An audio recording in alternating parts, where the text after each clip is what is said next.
Buenas tardes, compañeros. Profesora Carmen de Lourdes Cerda.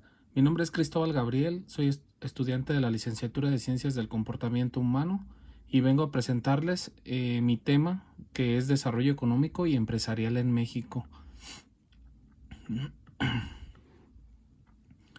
¿Qué caracteriza a la clase media en México? El INEGI, en su análisis de 2010, cuantificó a la clase media en México. Concluye que el 42% de los hogares mexicanos pertenecen en ese momento a la clase media y se encontraban principalmente concentrada en los ámbitos urbanos.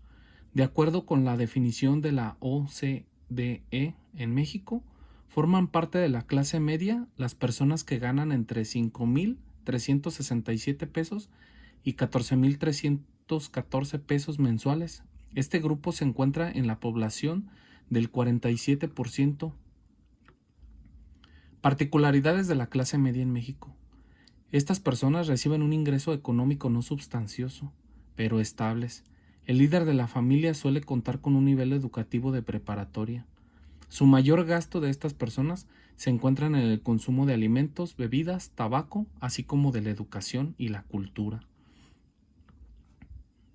Hay seis tipos de clases sociales en México. El nivel de estudios puede ser un factor importante de jerarquización, pero bien no te garantiza el éxito profesional.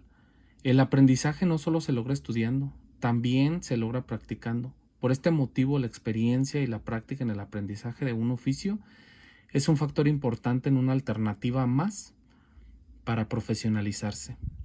Mario Sandoval, economista mexicano, comenta que la razón por la que la clase alta y media están en la informalidad es por la precarización de los sueldos en México del sector formal. Hay algunas problemáticas en la clase media y se han observado un incremento brutal en el desempleo y la notable baja de la actividad económica y se generaliza en un sentimiento de inseguridad. Es necesario también prestar atención a las tareas donde el trabajo se vuelve monótono y repetitivo. La influencia del sector empresarial en México.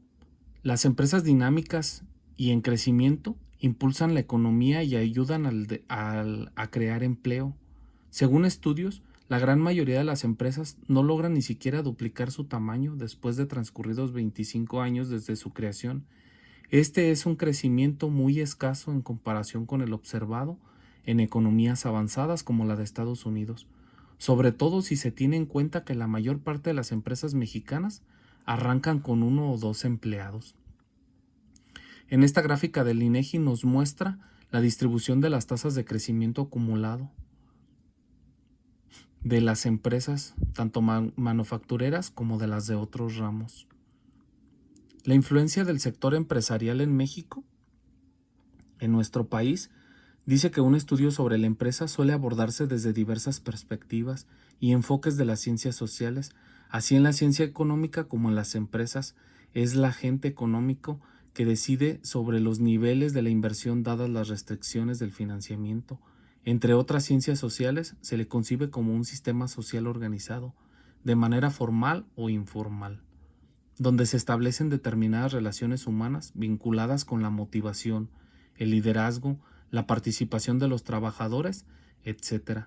Por su parte, las ciencias administrativas tienen como objeto establecer fundamentos que posibiliten la armonización de los intereses. El término más usual de la empresa es aceptado por la Real Academia Española en sentido de que es una organización dedicada a actividades industriales, mercantiles o de prestaciones de servicio con fines lucrativos o el lugar donde se realizan las actividades mencionadas. ¿Qué son las pymes? Si bien las empresas grandes son importantes en México, la Secretaría de Economía reconoce la existencia de micro y pequeñas y medianas empresas dentro del rubro de pymes, también conocidas como MIPYMES, de manera oficial en el país. Estas compañías se destacan por contar con un número reducido de trabajadores y por no declarar impuestos muy elevados. Las pymes son una importante fuente de riqueza en el país, pues sus actividades económicas presentan más del 52% del Producto Interno Bruto de la nación. Esto significa que los pequeños contribuyentes con más de la mitad de las operaciones financieras en el territorio.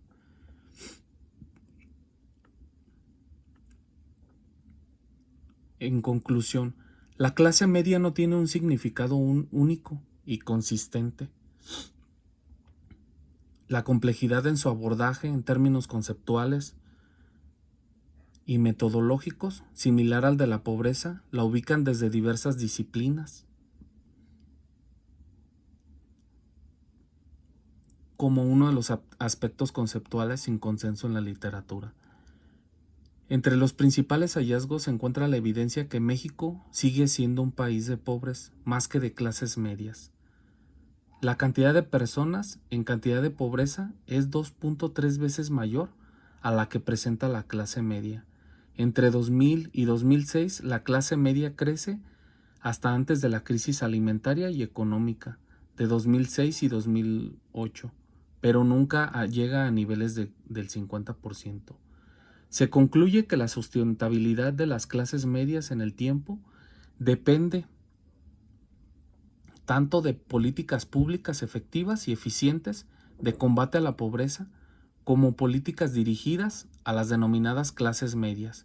Esto implica que la población de la misma manera que en los países desarrollados se tenga acceso al salario digno y bien remunerado, que garantice el bienestar de servicios, así como los de salud, educación y calidad, y accesos al mercado financiero, y pensiones adecuadas y dignas.